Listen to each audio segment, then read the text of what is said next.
জীৱনত সফলতা লাভ কৰিবৰ বাবে ব্যক্তিগত দক্ষতাৰ বিকাশ অৰ্থাৎ self or personal development or personal competence for the success in life.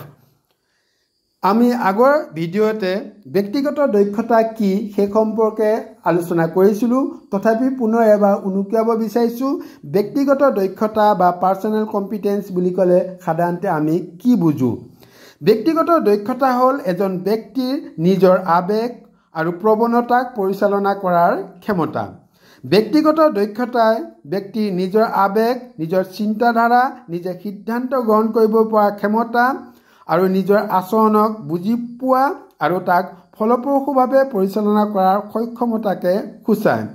ব্যক্তিগত দক্ষতাই এজন ব্যক্তি নিজৰ আবেগক নিয়ন্ত্ৰণ কৰা আবেগক সুস্থিৰ কৰা আৰু আবেগক সংযম কৰি ৰখাৰ ক্ষেত্ৰত ব্যক্তিজনক সহায় কৰে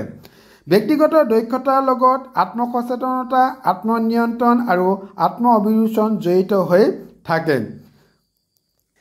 আমি আমাৰ ব্যক্তিগত দক্ষতা বিকাশৰ বাবে আমাৰ পূৰ্ব অভিজ্ঞতাক মূল্যায়ন কৰিব লাগিব আৰু বৰ্তমান আৰ্জিত অভিজ্ঞতা বা বৰ্তমান আমি আহৰণ কৰি থকা নতুন নতুন অভিজ্ঞতাৰ মাজত পূৰ্ব অভিজ্ঞতাৰ সংযোগ সাধন কৰিব লাগিব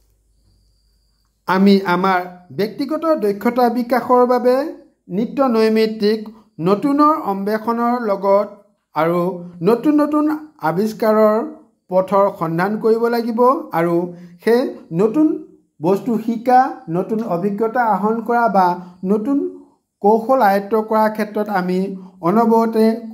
কৌতূহলী মনোভাৱৰ বিকাশ সাধন কৰিব লাগিব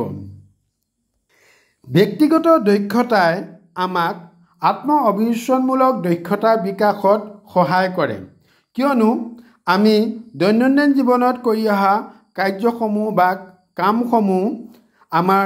জীৱনৰ আশা আকাংক্ষা আৰু আমাৰ জীৱনৰ লক্ষ্যৰ লগত জড়িত হৈ থাকে আৰু আমি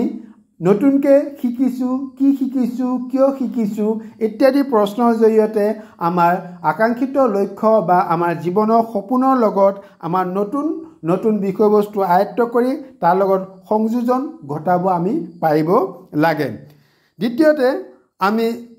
দৈনন্দিন জীৱনত আহৰণ কৰি থকা বিভিন্ন জ্ঞান কৌশল দক্ষতা বা আমাৰ চিন্তা কৰা বা সিদ্ধান্ত কৰা ক্ষমতাসমূহ আমি আমাৰ জীৱন গঢ়ি তোলাৰ ক্ষেত্ৰত বা আমাৰ জীৱনক আগুৱাই লৈ যোৱাৰ ক্ষেত্ৰত আমি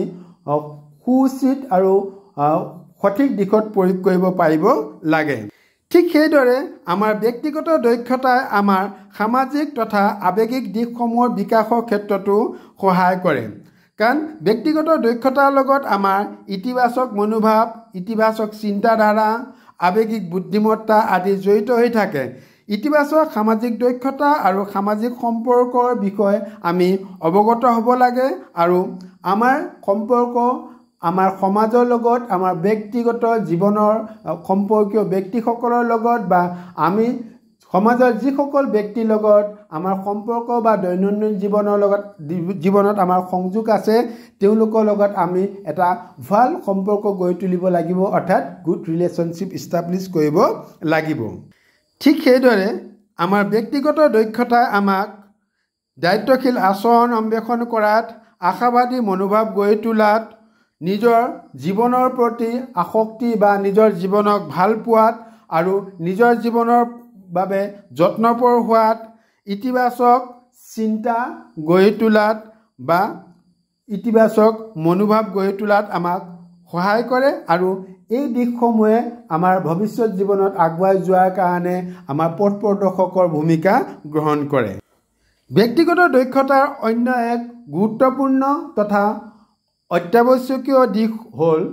সহনশীলতা আৰু স্থিতিস্থাপকতা সহনশীলতা হ'ল আমি সহ্য কৰিব পৰা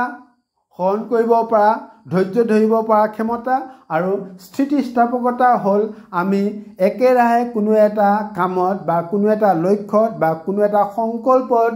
নিৰবিচ্ছিন্নভাৱে লাগি থাকিব পৰা আমাৰ মনোভাৱ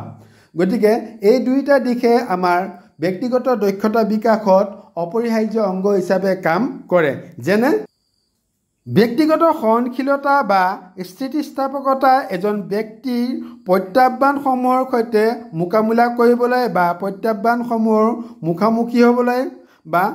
প্ৰত্যাহ্বানসমূহক প্ৰত্যাহ্বান জনাবলৈ সক্ষম কৰি তোলে। স্থিতিস্থাপক ব্যক্তিসকলে অধিক ইতিবাচক দৃষ্টিভংগী বজাই ৰাখে আৰু মানসিক চাপৰ সৈতে অধিক ফলপ্ৰসূভাৱে মোকাবিলা কৰিব পাৰে বা মনৰ পৰা মানসিক চাপ সম্পূৰ্ণ নাইকিয়া কৰিব পাৰে। মুঠৰ ওপৰত ব্যক্তিগত সহনশীলতা আৰু ব্যক্তিগত প্ৰত্যাহ্বান ই আমাক বিপৰ্যয়ৰ পৰা ৰক্ষা কৰে, প্ৰতিকূলতাৰ পৰা আমাক ৰক্ষা কৰে আৰু আমি নিজৰ জীৱনৰ পথত আগবাঢ়ি আহিবৰ কাৰণে আমাৰ সমাযোজন ক্ষমতা আৰু আমাক আত্মসংযম কৰি তোলাৰ ক্ষেত্ৰত সহায় কৰে। সঠিক কৌশল আৰু মানসিক সমন্বয়ৰ জৰিয়তে আমি আমাৰ ব্যক্তিগত দক্ষতাৰ বিকাশ সাধন কৰিব পাৰোঁ। মই ভাবোঁ ইয়াৰ দ্বাৰা আপোনালোক কিঞ্চিতমান হ'লেও উপকৃত হৈছে যে আমি নিজৰ জীৱনটো বা নিজৰ ব্যক্তিগত দক্ষতা কিদৰে বিকাশ সাধন কৰি জীৱনৰ পথত আগুৱাই যাব পাৰোঁ। যদি আপোনালোক ইয়াৰ দ্বাৰা কিঞ্চিতমানো উপকৃত হৈছে মই কৃতজ্ঞ হ'ম। সকলোকে ধন্যবাদ জনাইছোঁ। সকলো কুশলে থাকক, মংগলে থাকক।